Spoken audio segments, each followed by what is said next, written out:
I started to learn how to cook. What's the Mbappe special? For example, nothing. And the likes of Kylian Mbappe, how big a challenge is that going to be for Norway? You guys in flying form, can't wait for it.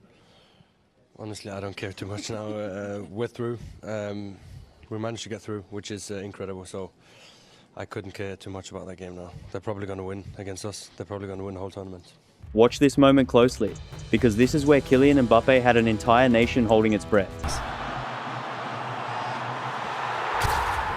Argentina thought they were on the edge of glory, and then Mbappe stepped up and nearly ripped the whole story away from them. He had already scored 3 goals in a World Cup final, which is wild on its own. But in the 124th minute, with his body completely drained, his legs gone, and 88,000 people roaring from every side, he was still charging forward like he had one more goal in him.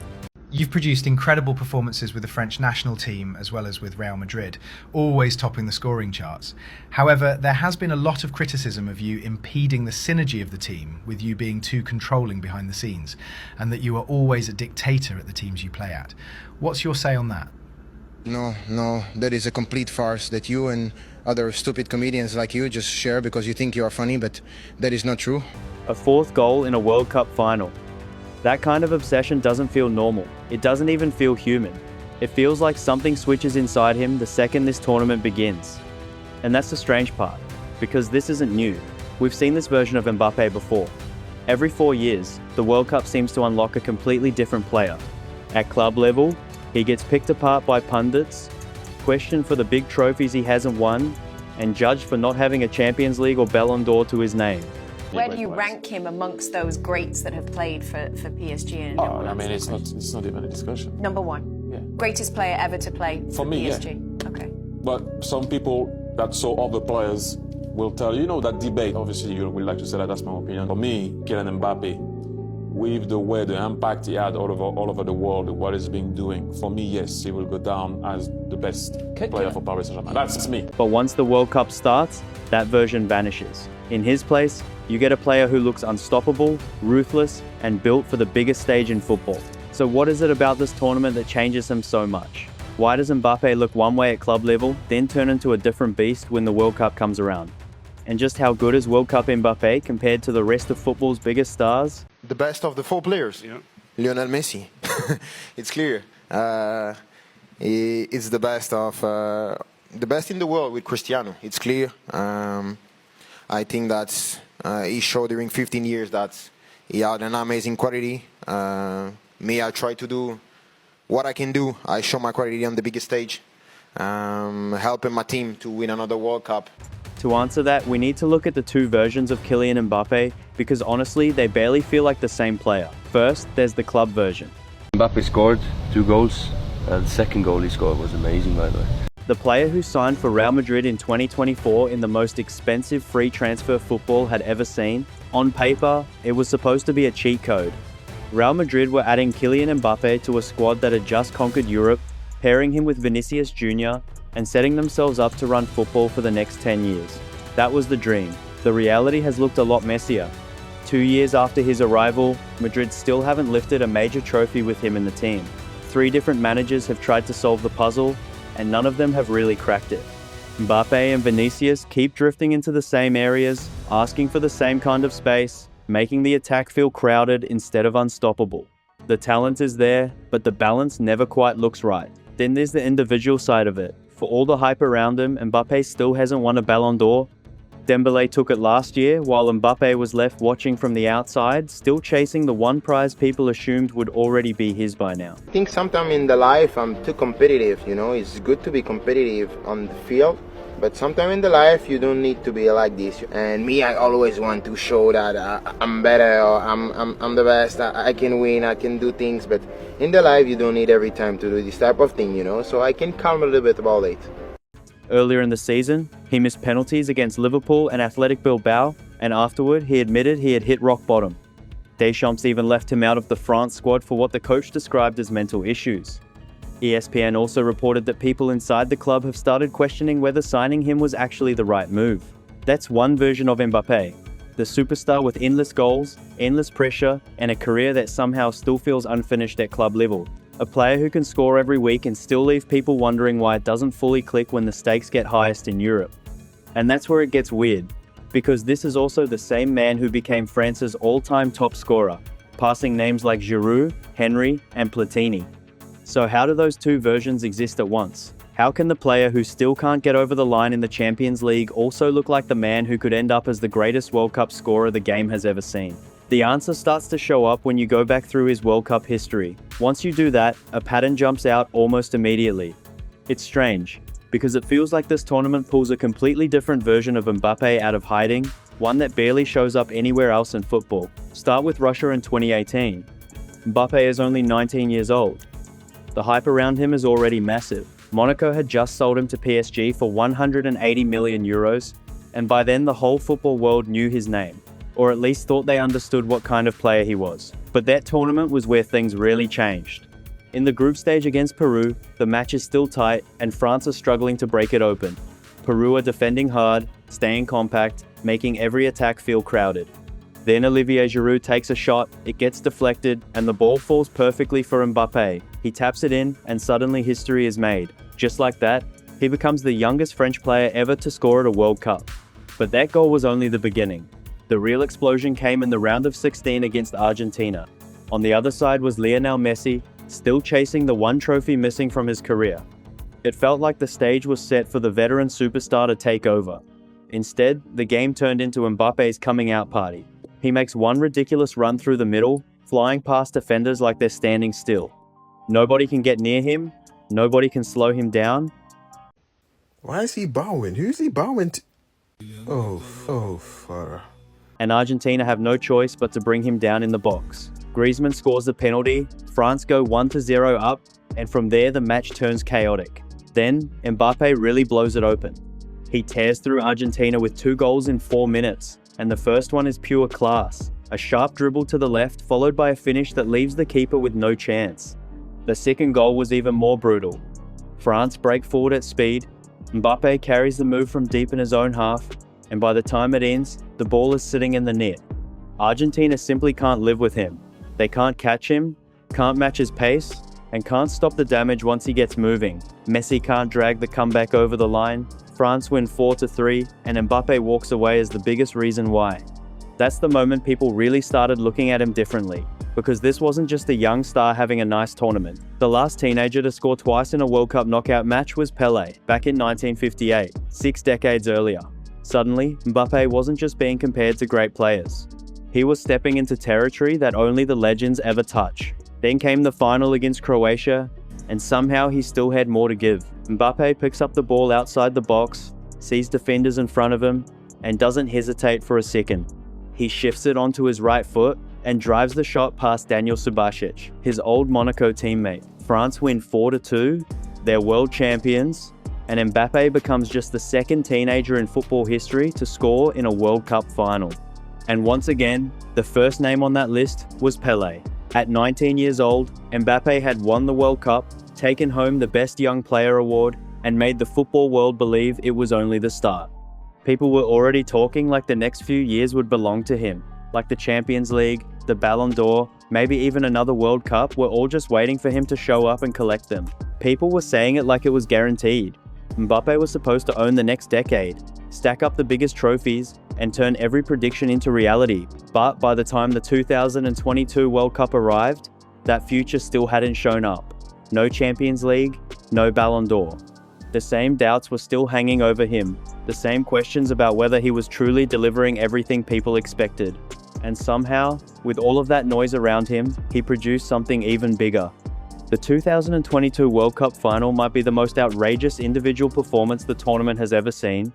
And what makes it even crazier is that for 79 minutes, Mbappe barely existed in the game. Argentina were in complete control. France looked flat, lost, and completely overwhelmed. Mbappe couldn't get on the ball, Deschamps had no answers, and at 2-0 down late in the match, it looked finished. The trophy was heading to Buenos Aires, and France looked like they had already accepted it. Then everything flipped. In the 79th minute, France win a penalty. Mbappe steps up with the whole world watching, and there's no panic in him at all. No rush, no desperation, no sign that the biggest game on earth is slipping away. He looks calm, almost cold. He sends the keeper the wrong way, and suddenly it's 2-1. Then, 97 seconds later, the whole match breaks apart. Marcus Thuram flicks the ball across the box, and Mbappe is already there waiting for it. No control, no extra touch, no hesitation. He just swings his right foot and buries a volley into the far corner. In less than 2 minutes, he drags France from dead and buried to level again. Watching it unfold felt surreal, because none of it made sense. France had been lifeless, Mbappe had been almost invisible, and then out of nowhere he was carrying an entire country back into the final with 2 touches that changed everything. But Mbappe still wasn't finished. Extra time begins, Argentina strike again, and Messi puts them back in front at 3-2. At that point, it feels like the story has finally run out for France. Surely this is where it ends. Surely there's nothing left in their legs, nothing left in Mbappe, nothing left in the game. But that's exactly where he does it again. In the 118th minute, France win another penalty. Mbappe steps up for the second time with Emiliano Martinez in front of him. The goalkeeper who had spent the whole tournament talking, provoking, and trying to get inside players' heads. He tries the same routine here, but Mbappe looks completely untouched by it. No reaction, no hesitation, no panic. He strikes it, scores again, and completes one of the coldest hat-tricks football has ever seen. That goal made history too. It was the first hat-trick in a World Cup final since Jeff Hurst in 1966. And even then, Mbappe still wasn't ready to settle for penalties. That's the moment from the beginning of this story.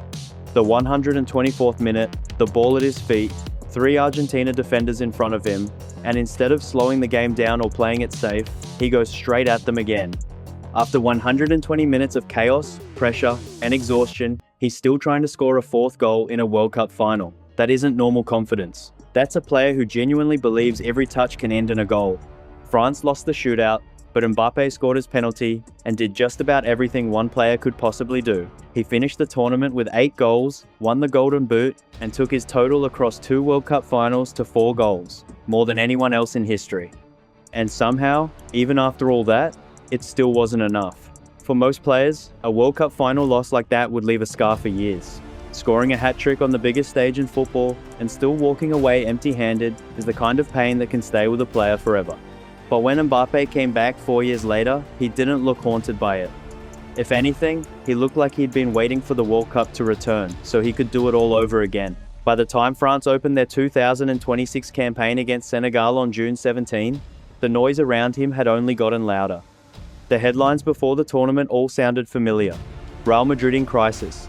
Another Champions League exit, another Copa del Rey final lost to Barcelona. 2 full years without a major trophy. Mbappe and Vinicius still unable to fully click. What was supposed to be the signing that defined a new era was now being talked about like the move that threw a dynasty off balance. Then the World Cup started, and once again, the club chaos stopped mattering. The first half against Senegal was ugly from France. They looked slow, flat, and completely out of rhythm. Senegal were sharper, more dangerous, and far more comfortable in the game. France managed just 1 shot, with an expected goals total of 0.02, which tells you everything about how lifeless they were going forward. Senegal hit the post, Nicolas Jackson should have scored, and for long stretches France looked like a side still trying to figure out who they were.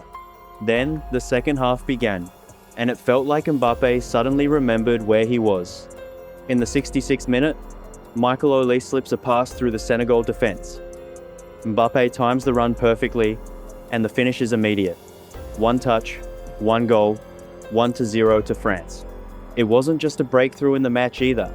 That strike pulled him level with Olivier Giroud on 57 goals for France, another record now within touching distance.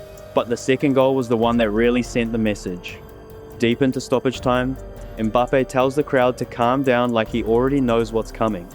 Then, seconds later, he gets the ball outside the penalty area, nearly 29 meters from goal. He takes 1 look up, sees the space, and absolutely rips a shot into the top corner before Edouard Mendy can even react. In a match where France had looked stale and uncertain for long stretches, Mbappe had once again turned up and bent the whole night around himself. And after the game, Deschamps revealed something that made the whole performance even more interesting. Deschamps later revealed something that says a lot about how Mbappe sees this tournament. He said Mbappe had told him before the World Cup that he didn't want to waste goals in friendlies. He wanted to save them for the matches that actually matter, for the World Cup itself. Deschamps called him an iconic player and said, "He has an aura. He's a very decisive player." At this point, that barely even sounds like praise. It just sounds like a description of what keeps happening in front of our eyes. Because every time a world title is on the line, Mbappe seems to become a completely different force. And the scary part is that by this stage, the group phase of 2026 isn't even finished yet. When you line up everything he's done in 2018, 2022, and now 2026, the gap between World Cup Mbappe and Club Mbappe becomes impossible to ignore. And this is where the real question starts. Why does he look so different? My guess is that club football asks him to be part of something, while the World Cup allows him to become the whole thing. At club level, Mbappe is one piece inside a bigger machine. At Real Madrid, he has to fit into a structure, share space, follow a system, and make compromises. But when Mbappe has to compromise, you lose part of what makes him dangerous. You lose the freedom, the directness, and that almost reckless belief that every attack should run through him. With France, there is no compromise. When Mbappe puts on that shirt, he becomes the center of everything. The system is built around him, the tactics are shaped for him, and every player on the pitch knows the job is simple. Get the ball to Kylian and let him take over. And there's one more layer to it as well, the pressure of the occasion itself. Mbappe actually spoke about that after France qualified for the tournament.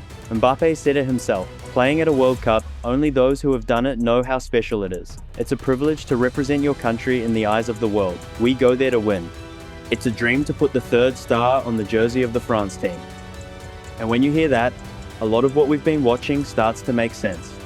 Some players rise when the lights get brightest, some shrink when the pressure gets heavy. Mbappe seems to do the opposite of panic. The bigger the moment, the more dangerous he becomes. It actually reminds me of Cristiano Ronaldo in the Champions League. Ronaldo is one of your role models. Yeah. Can you tell me what's some advice you received from him? It's a friend now. It's so great to have people that you idolize when you're young and they became your friends. We used to talk a lot together. And he helped me a lot when I was in Madrid, my first year, because he knows Madrid really well. He spent like almost 10 years in Madrid. So we have a wonderful relationship and I'm happy with that. And of course, I was happy to talk with him the first time because it was someone that I idolized when I was young. But I'm not someone who's scared or shy, so it's easy for me. At club level, Ronaldo was already one of the best players on the planet. But in the Champions League, he turned into something even more ruthless. The pressure, the stakes, the feeling that one moment could change everything, it seemed to unlock another level in him. Not just talent, but something mental. Something built for the biggest nights. Mbappe feels like that, except his stage is the World Cup. And that's the part that should worry everyone else in this tournament. He's only 27. If his body holds up, he could still be here in 2030 and maybe even in 2034. So this isn't just about chasing records anymore. He could completely tear them apart. The mark for World Cup goals might not just be beaten by Mbappe, it might be left in pieces. Every team still standing in this competition knows exactly what that means. Argentina learned it the hard way in 2022. Every defense watching him now knows the risk. Give Kylian Mbappe space in a World Cup knockout match, even for a second, and he can wreck your whole tournament before you've had time to breathe. And that's what makes the whole story so strange. At Real Madrid, he's talked about like a problem that still needs fixing. The headlines focus on the imbalance, the pressure, the trophies that haven't come yet. But maybe the issue isn't Mbappe at all. Maybe the real truth is simpler than that. Maybe club football still hasn't figured out how to unlock the same player the World Cup gets for free.